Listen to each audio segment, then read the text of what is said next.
தமிழ்நாடு நகர்ப்புற வாழ்விட மேம்பாட்டு வாரியத்தின் தலைவராக திரு கூபா கிருஷ்ணன் அவர்களை நியமனம் செய்து தமிழ்நாடு முதலமைச்சர் திரு ஜோசப் விஜய் அவர்கள் ஆணை.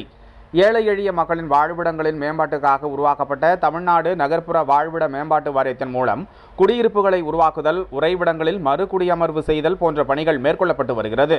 மாண்புமிகு தமிழ்நாடு முதலமைச்சர் திரு ஜோசப் விஜய் அவர்கள் இன்று 22/5/2026 தமிழ்நாடு நகர்ப்புற வாழ்விட மேம்பாட்டு வாரியத்தின் பல்வேறு நலத்திட்டங்களை மேற்கொள்வதற்கு தமிழ்நாடு நகர்ப்புற வாழ்விட மேம்பாட்டு வாரியத்தின் தலைவராக திரு கூபா கிருஷ்ணன் அவர்களை நியமனம் செய்து ஆணையிட்டுள்ளார்.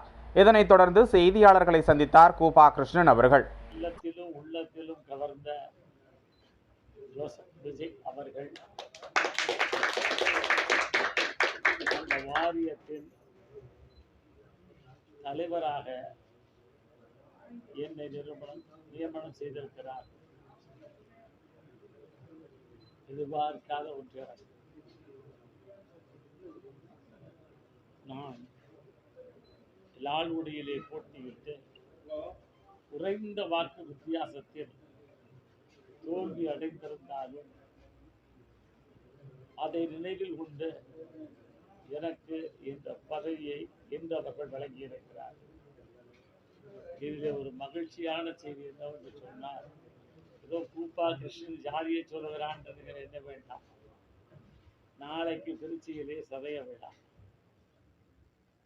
எங்கள் அரசு, எங்களுடைய விஜய் அரசு, தமிழகத்தில் வெற்றி கழகத்தினுடைய அரசு பொறுப்பேற்று திருச்சியிலே நடத்தக்கூடிய விழா நாளை காலையிலே இருக்கிறது. இந்த விழாவிலே கலந்து கொள்வதற்கு தமிழ்நாடு மாண்புமிகு இந்து சமய அறநிலையத்துறை அமைச்சர் அவர்கள் வருகிறார்கள். அவர்களோடு இணைந்து நாங்களெல்லாம் அந்த விழாவிலே கலந்து கொள்ள வேண்டும் என்பதற்காக என்னை இந்த பதவியிலே அமைத்திருக்கிறார்கள். இதை நான் எதற்காக வலியுறுத்தி சொல்லுகிறேன், நண்பர்கள் கோவித்துக் கொள்ளக்கூடாது. முத்தரையர் மக்களுக்கு ஒரு 2 நாள் நெருடல். அவர்களுக்கு என்ன நெருடல்? நம்முடைய தலைவர் விஜய் அவர்கள் ஜாதி மதம் பார்க்காமல் எல்லா தரப்பினருக்கும் அமைச்சர் பதவி தந்திருக்கிறார்கள். ஆனால் எங்கள் சமுதாயத்தை சேர்ந்தவருக்கு தரவில்லையே என்ற ஆதங்கம் என்னிடத்திலும் பேசப்பட்டது, நாட்டிலும் பேசப்பட்டது. அவருடைய காதுக்கும் போயிருக்க வேண்டும். எனவேதான் நாளை தினம் சதய விழாவிலே அமைச்சரோடு நான் கலந்து கொண்டு மாலை அணிவித்தார். பத்திரிகையிலே முன்னாள் அமைச்சர் என்றுதான் போடுவார்கள். ஆனால் அது இருக்கக்கூடாது கூபா கிருஷ்ணனுக்கு என்று விரும்பி தமிழ்நாடு போர்டுடைய தலைவராக நியமனம் செய்து ஒரு அங்கீகாரத்தை தந்திருக்கிறார்கள். இது எனக்கு கிடைத்த அங்கீகாரம். கோரிக்கை வைத்த சில எங்களுடைய சமுதாயத்தை சார்ந்தவர்கள் வைத்திருக்கக்கூடிய எண்ணம், அவர் மீது வெற்றக்கூடிய பற்று, பாசம், இதை வெளிப்படுத்தும் விதமாகத்தான் இன்றைக்கு மாலையிலே இந்த அறிவிப்பு வெளியிட்டிருக்கிறார். நிச்சயமாக நகர்ப்புறங்களிலே புதிதாக குடியிருப்புகளை உருவாக்குவதற்கு ஏற்கனவே குடியிருப்புகள் உள்ள பகுதிகளை புனரமைப்பு செய்து அவர்கள் வாழ்விடத்தை வசதியாக வைத்துக் கொள்வதற்கு எனக்கு ஒரு வாய்ப்பை தந்து அந்த பணியை எனக்கு வழங்கியிருக்கிறார். இந்த ஆளே கிடைத்த எனக்கு அறிவிப்பு என் வாழ்நாளில் மறக்க முடியாத ஒரு அறிவிப்பாக நான் கருதுகிறேன். எனவேதான் உங்கள் எல்லோரிடத்திலும் இதை பகிர்ந்து கொள்வதிலே நாங்கள் பெருமையோடு இருக்கிறோம். இது ஒரு கருத்தை நான் இங்கே பதிய வைக்க விரும்புகிறேன்.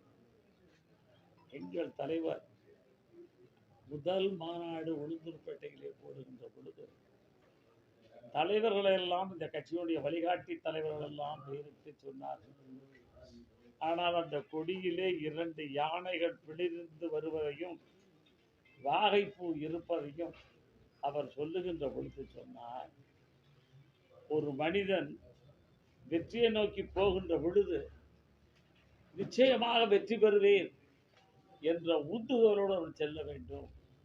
அப்படிப்பட்ட ஒரு மன்னன், பேரரசன், பெரும்பிடுக மன்னன் போருக்கு போகின்ற பொழுதெல்லாம் போர் நடப்பதற்கு முன்னாலே வாகை சூடி வாகை பூவோடு போனார் என்று குறிப்பிட்டு அந்த வாகை பூவை அவருடைய கொடியிலே லட்சணையாக வைத்திருக்கிறார். அவருடைய சதை விழா அன்று எனக்கு இந்த பொறுப்பை கொடுத்திருக்கிறார் என்று சொன்னால் வாழ்நாள் கொடுக்க அவருக்கு நான் நன்றிக்கடன் பட்டிருக்கிறேன்.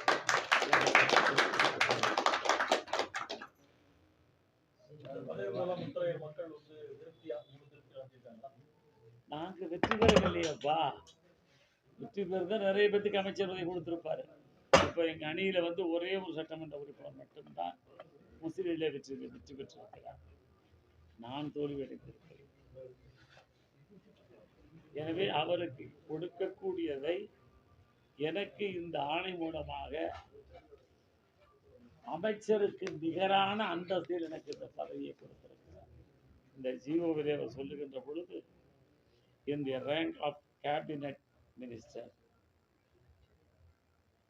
நான் அமைச்சராக வேண்டும் என்று சொன்னால் சட்டமன்றத்திலே நான் உறுப்பினராக வேண்டும். அதை வருவதற்கு காலம் இப்பொழுது இல்லை. எனவேதான் மினிஸ்டர் அளவிலே எனக்கு தகுதியை தந்திருக்கிறார் என்ற தளபதி. எல்லாருக்கும் சேர்மன் பார்த்துருப்போம். நம்ம எல்லாம் சேர்மன் டியூட்டி மட்டும்தான். ஆனால் கேபினெட் அந்தஸ்தை கொடுத்துவாங்க. இப்போ சென்ட்ரல்லே மினிஸ்டர் இருப்பாங்க, இணை அமைச்சர், துணை அமைச்சர் எல்லாம். ஆனால் இந்த கேபினெட் அமைச்சர் என்று கொடுத்திருக்கிறார் சொன்னால் சட்டத்தினுடைய பாங்கை நன்கு அறிந்து எதை செய்தால் அது நிறைவாக இருக்குமோ என்ற கருத்தில் அது செய்திருக்கிறார். அவர்களுக்கு மீண்டும் என்னுடைய நெஞ்சார்ந்த நன்றியை தெரிவித்துக் கொள்கிறேன். இதன் மூலம் தளபதி அவர்களுடைய எண்ணப்படி அவர் விரல் காட்டுகின்ற திசை நோக்கி என்னுடைய பணி நகர்ப்புறங்களிலே நகர்ப்புற வளர்ச்சியை மேம்படுத்தக்கூடிய வகையிலே குடியிருப்புகள் அமைக்கப்படும். போதிய அளவுக்கு நல்ல குடியிருப்புகள் இல்லை என்று சொன்னால் அதை நல்லவராக சீரிய முறையில் இயங்குவதாக என்னால் செய்வதற்கு நான் பாடுபட முடியும். பாடுபடுவேன் என்ற உறுதியை உங்கள் மூலமாக மக்களுக்கு நான் தெரிவித்துக் கொள்கிறேன். எங்கள் தளபதிக்கும் தெரிவித்துக் கொள்கிறேன். எதை எதிர்பார்த்து நீங்கள் எனக்கு கொடுக்கிறீர்களோ அதை உங்கள் உள்ள கிடக்கையை நிச்சயமாக இந்த கிருஷ்ணன் பூர்த்தி செய்து தருவேன் என்ற உறுதியையும் அவருக்கு தருகிறேன். நீண்ட காலமா காலியா இருந்தது வாரிய தலைவர் பதவி. உங்களுக்கு திருச்சி கிழக்கு எதிர்பார்க்கப்பட்ட நிலையில இப்ப வாரிய தலைவர் பதவி கொடுத்துருக்காங்க. நீங்க அதை எப்படி பாக்குறீங்க? ஒரு நாட்டினுடைய முதலமைச்சர் என்ன நினைத்தாலும் சட்டத்துக்கு உட்பட்டு எதையும் செய்ய இயலும். தேர்தல் வருகிறது, இன்னும் 6 மாதங்களுக்கு இருக்கிறது.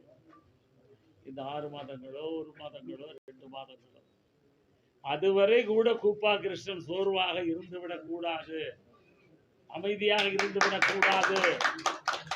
அவர் எனக்கு உதவி புரிய வேண்டும் என்ற உள்ளத்திலே நல்ல எண்ணத்திலே கொடுத்திருக்கிறார். இதுதான் அவருடைய நோக்கம். மறுபடியும் கிழக்கு தொகுதியில நீங்க போட்டியிடுவதற்கான எங்கள் தலைவர் எதை சொன்னாலும் அதை செய்வதற்கு நான் தயார். கடந்த காலங்களில் கட்டப்பட்ட குடியிருப்புகள்லாம் நிறைய சேதமடைஞ்சு சரியா கட்டுமான பணிகள்லாம் நடக்கலன்னு சொல்றாங்க. உங்களுடைய கருத்து என்னுடைய கவனத்தை ஏற்று எங்களுடைய தளபதியினுடைய வழிகாட்டுதல்படி நான் பொறுப்பேற்ற பிறகு விரைவாக அவர் என்னப்படி என்ன செய்ய முடியும் அதை செய்திருக்கிறேன். அண்ணே, இன்னைக்கு தானே அரசு